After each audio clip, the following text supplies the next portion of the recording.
Hello friends, మనం Indian పాలిటీలో attorney general of India సంబంధించి క్వశ్చన్స్ చూద్దాం. ఫస్ట్ క్వశ్చన్ వచ్చి మనకి ఒడిస్సా పబ్లిక్ సర్వీస్ కమిషన్ వారు అడగడం జరిగింది.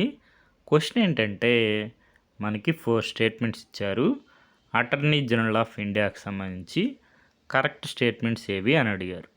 మనకి ఇలా స్టేట్మెంట్స్ ఇచ్చినప్పుడు ఈ స్టేట్మెంట్స్లో ఏవైనా ఖచ్చితంగా కరెక్ట్ లేదా ఖచ్చితంగా ఇన్కరెక్ట్ స్టేట్మెంట్స్ ఏమన్నా మనకు తెలుసుంటే వాటిని ఆప్షన్స్ ఎలిమినేట్ చేయడంలో యూస్ చేసుకోవచ్చు. ఫర్ ఎగ్జాంపుల్ 4th స్టేట్మెంట్ చూడండి. His remuneration is fixed by the parliament through a law under article 148 of the constitution అన్నారు. ఆర్టికల్ 140 ఆఫ్ ది కాన్స్టిట్యూషన్ మనకి క్యాగ్ సంబంధించి controller and auditor general of India. Article 76లో మనకి attorney general of India సంబంధించి మనకి ఉంటుంది కాన్స్టిట్యూషన్లో. ఆ విషయం మనకి తెలిస్తే స్టేట్మెంట్ 4 ఇన్కరెక్ట్ అవుతుంది.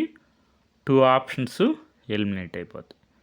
ఇంకా మనం చెక్ చేయాల్సింది 3rd statement.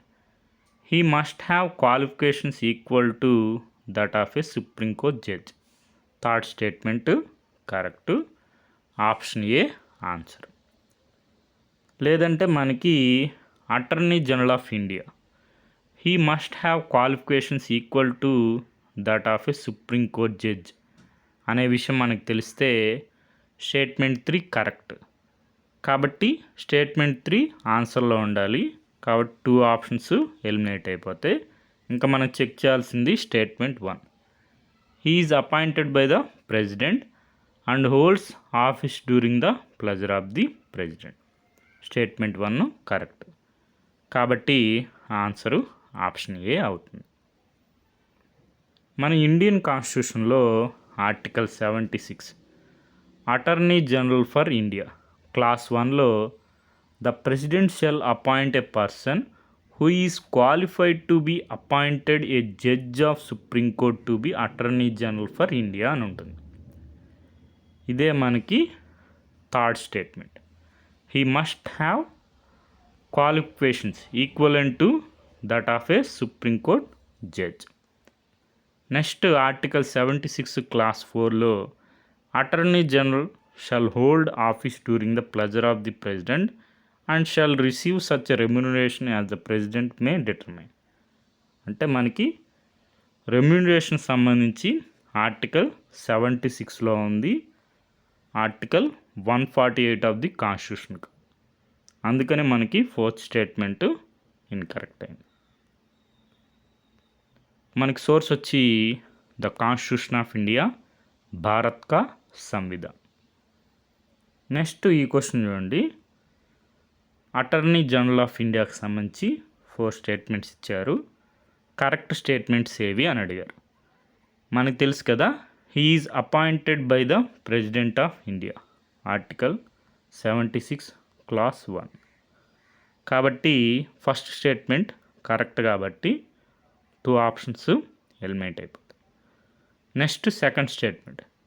He must have the same qualifications as are required for judge of the supreme court, article 76 clause 1 ప్రకారం సెకండ్ స్టేట్మెంట్ కూడా కరెక్టే. కాబట్టి ఆన్సరు ఆప్షన్ ఏ. ఇక్కడ ఎక్స్ప్లెనేషన్ ఉంది. మనకి ఆర్టికల్ 88 ప్రకారం అటార్నీ జనరల్ మనకి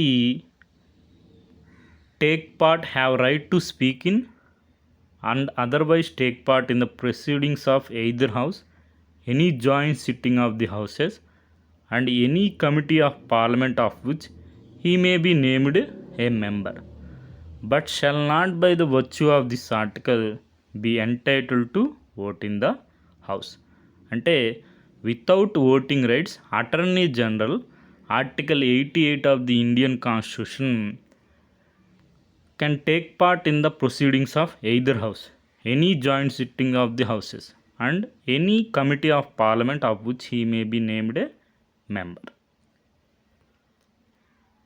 మనకి ఇదే ఆర్టికల్ 88 ప్రకారం who among the following has a right to speak and otherwise take part in the proceedings of the either house of parliament and to be a member of any parliamentary committee but is not entitled to vote?